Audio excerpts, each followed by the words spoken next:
ನಮಸ್ಕಾರ. ಕನ್ನಡ ಒನ್ಗೆ ಸ್ವಾಗತ. ನಾನು ಭಾಗ್ಯನಾರಾಯಣ ಬೊಗವರಪು.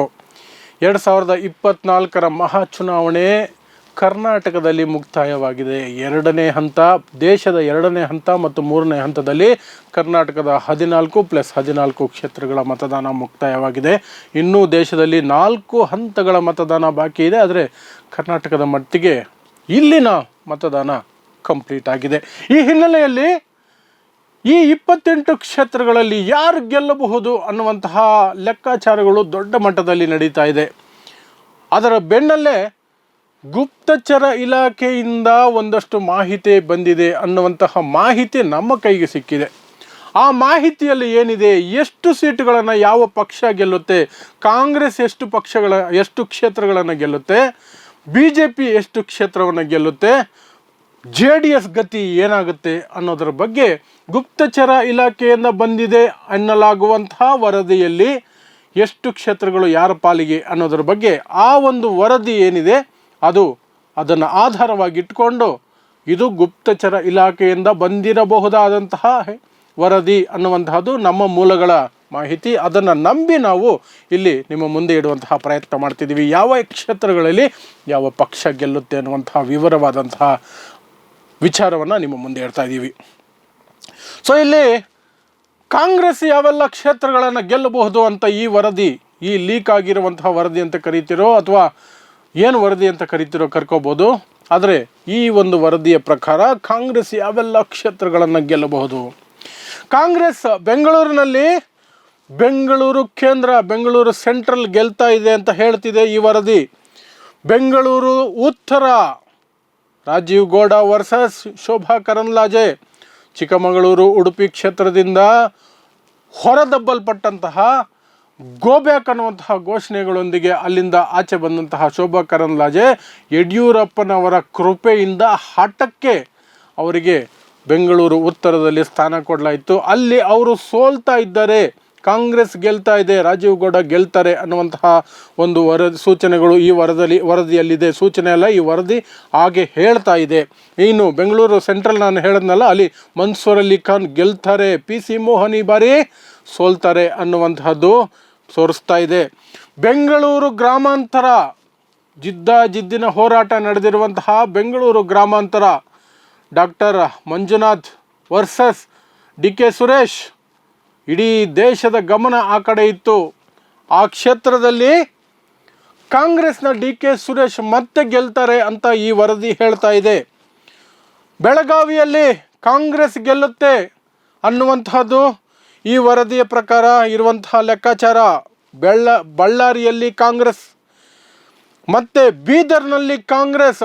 ಸಾಗರ್ ಖಂಡ್ರೆ ಅತ್ಯಂತ ಯುವ ನಾಯಕ ಅಂತ ಕರಿತಿರೋ ಅಥವಾ ಯುವ ಅಭ್ಯರ್ಥಿ ಅಂತ ಕರಿತಿರೋ ಸಾಗರ್ ಖಂಡ್ರೆ ಬೀದರ್ನಲ್ಲಿ ಗೆಲ್ಲುತ್ತಾರೆ ಅಂತ ಈ ವರದಿ ಹೇಳ್ತಿದೆ.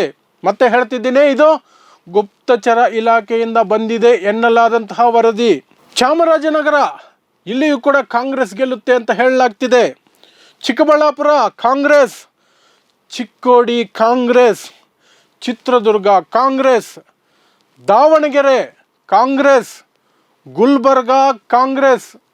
ಇನ್ನು ಪ್ರಜ್ವಲ್ ರೇವಣ್ಣ ಮಾಡಿರುವಂತಹ ನೀಚ ಕೆಲಸ ಮಾಡಿರಬಹುದು ಅಂತ ಹೇಳಬೇಕೇನೋ, ಆದರೆ ಅಂತಹ ನೀಚ ಪ್ರಕರಣ ಹೊರಬಂದಿರುವಂತಹ ಹಾಸನ ಕ್ಷೇತ್ರದಲ್ಲಿ ಜಿದ್ದಿನ ಹೋರಾಟ, ಯಾರು ಗೆಲ್ತಾರೆ ಅನ್ನುವಂಥದ್ದು. ಇಲ್ಲಿ ಕೂಡ ಕಾಂಗ್ರೆಸ್ ಗೆಲ್ಲುತ್ತೆ ಅಂತ ಈ ಒಂದು ವರದಿ ಹೇಳ್ತಾ ಇದೆ. ಕೋಲಾರದಲ್ಲಿ ಕಾಂಗ್ರೆಸ್ ಜೈಬೇರಿಯಂತೆ, ರಾಯಚೂರು ಕಾಂಗ್ರೆಸ್ ಪಾಲಿಗೆ ಹೋಗ್ತಿದೆ. ತುಮಕೂರಿನಲ್ಲಿ ಸೋಮಣ್ಣಗೆ ದೊಡ್ಡ ಸೋಲು ಕಾದಿದೆಯಂತೆ, ಇಲ್ಲಿ ಕಾಂಗ್ರೆಸ್ ಭರ್ಜರಿ ಜಯ ಗಳಿಸ್ತಾ ಇದೆ ಅನ್ನುವಂಥದ್ದು ಈ ವರದಿ. ಸೊ ಇಷ್ಟು ಕಾಂಗ್ರೆಸ್ ಪಕ್ಷ ಗೆಲ್ಲಬಹುದಾದಂತಹ ಅಥವಾ ಗೆದ್ದಿದೆ ಅನ್ನುವ ಸೂಚನೆಗಳನ್ನು ಅಥವಾ ನಿರ್ಧಾರಕ್ಕೆ ಈ ಗುಪ್ತಚರ ಇಲಾಖೆಯ ವರದಿ ಅಂತ ಕರೆಸಿಕೊಳ್ತಿರುವಂತಹ ನಮ್ಮ ಕೈಗೆ ಸಿಕ್ಕಿರುವಂತಹ ವರದಿಯಲ್ಲಿರುವಂತಹ ಅಂಶಗಳು. ಇನ್ನು BJP ಯಾವೆಲ್ಲ ಕ್ಷೇತ್ರಗಳನ್ನು ಗೆಲ್ತಾ ಇದೆ ಈ ವರದಿಯ ಪ್ರಕಾರ? ಬಾಗಲಕೋಟೆ, ಬಿಜಾಪುರ, ಬೆಂಗಳೂರು ದಕ್ಷಿಣ ತೇಜಸ್ವಿ ಸೂರ್ಯ ಗೆಲ್ತಿದ್ದಾರಂತೆ. ದಕ್ಷಿಣ ಕನ್ನಡ ಪದ್ಮರಾಜ್ ಮ್ಯಾಜಿಕ್ ನಡೆದಿಲ್ಲ.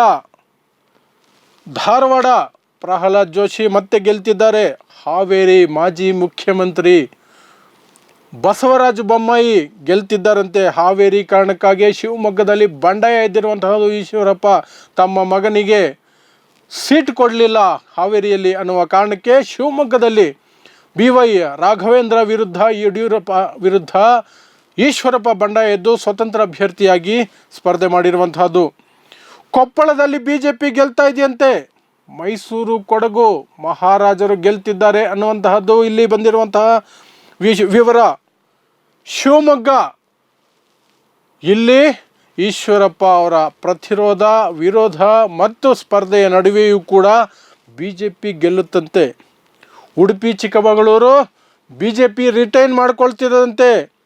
ಉತ್ತರ ಕನ್ನಡ ಅನಂತಕುಮಾರ್ ಹೆಗಡೆ ಇಲ್ಲದೆಯೂ ಬೇರೆ ಅಭ್ಯರ್ಥಿ ಕಾಗೇರಿ ಅಭ್ಯರ್ಥಿ ಆಗಿಯೂ ಕೂಡ ಇಲ್ಲಿ BJP ಗೆಲ್ತಾ ಇದೆಯಂತೆ. ಇದು BJP ಗೆಲ್ಲಬಹುದಾದಂತಹ ಕ್ಷೇತ್ರಗಳು. ಮತ್ತೆ ಹೇಳ್ತಿದ್ದೀನಿ, ಇದು ಗುಪ್ತಚರ ಇಲಾಖೆಯಿಂದ ಬಂದಿರಬಹುದಾದ ವರದಿ ಅನ್ನುವಂಥದ್ದು ನಮಗೆ ಬಂದಿರುವಂತಹ ಮಾಹಿತಿ. ಇನ್ನು JDS 3 ಕ್ಷೇತ್ರಗಳಲ್ಲಿ ಸ್ಪರ್ಧೆ ಮಾಡಿದೆ. ಮಂಡ್ಯ, ಕೋಲಾರ, ಹಾಸನ. ಸೊ ಈಗಾಗಲೇ ನಿಮ್ಗೆ ಗೊತ್ತಾಗಿರಬಹುದು, ಹಾಸನ ಮತ್ತು ಕೋಲಾರದಲ್ಲಿ ಕಾಂಗ್ರೆಸ್ ಗೆಲ್ತಾ ಇದೆ ಅಂತ ನಾನು ಹೇಳಿದ್ದೀನಿ. ಹಾಗಾದರೆ ಉಳಿದಿರುವಂತಹದ್ದು ಒಂದೇ ಕ್ಷೇತ್ರ JDSಗೀಗ ಮಂಡ್ಯದಲ್ಲಿ ಏನಾಗುತ್ತೆ? ಸ್ಟಾರ್ ಚಂದ್ರ ವರ್ಸಸ್ ಕುಮಾರಸ್ವಾಮಿ, HD ಕುಮಾರಸ್ವಾಮಿ. ಇಲ್ಲಿ HD ಕುಮಾರಸ್ವಾಮಿ ಗೆಲ್ತಾರೆ ಅಂತ ಈ ಗುಪ್ತಚರ ವರದಿ ಅಂತ ಕರೆಸಿಕೊಳ್ಳುವಂತಹ ವರದಿಯಲ್ಲಿದೆ. ಸೊ ಹಾಗಾಗಿ JDS 1 ಸ್ಥಾನವನ್ನು ಗೆಲ್ತಾ ಇದೆ. BJP 11 ಸ್ಥಾನಗಳನ್ನು ಗೆಲ್ಲುವಂತಹ ಸಾಧ್ಯತೆಗಳಿದೆ, ಸ್ಪಷ್ಟವಾಗಿ ಹೇಳ್ತಾ ಇದೆ ಈ ವರದಿ.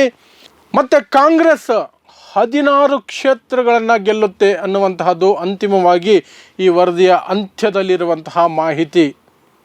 ಈ ವರದಿಯಲ್ಲಿರುವಂತಹ ಮಾಹಿತಿ ನಿಜವಾಗುತ್ತಾ ಸುಳ್ಳಾಗುತ್ತಾ ಇದು ನಿಜವಾಗ್ಲೂ ಕೂಡ ನಾನು ಹೇಳಿದ ಜಾಗದಿಂದಲೇ ಬಂದಿರುವಂತಹ ವರದಿ ಅನ್ನೋದ್ರ ಬಗ್ಗೆ ಕೂಡ ನಮಗೆ ಸ್ಪಷ್ಟತೆಗಳು ಸಿಗಬೇಕಾದರೆ ಜೂನ್ 4ನೇ ತಾರೀಕಿನವರೆಗೆ ನಾವು ಕಾಯಬೇಕಾಗುತ್ತೆ. ಯಾಕಂದರೆ ಅವತ್ತು ಇಡೀ ದೇಶದ ಎಲ್ಲ ಕ್ಷೇತ್ರದ ಎಲ್ಲ ರಾಜ್ಯಗಳ ಎಲ್ಲ ಕೇಂದ್ರಾಡಳಿತ ಪ್ರದೇಶಗಳ ಚುನಾವಣೆಗಳ ಫಲಿತಾಂಶಗಳು ಪ್ರಕಟ ಆಗ್ತವೆ. ಅವತ್ತು ಡಿಸೈಡಿಂಗ್ ಡೇ, ದ D-Day.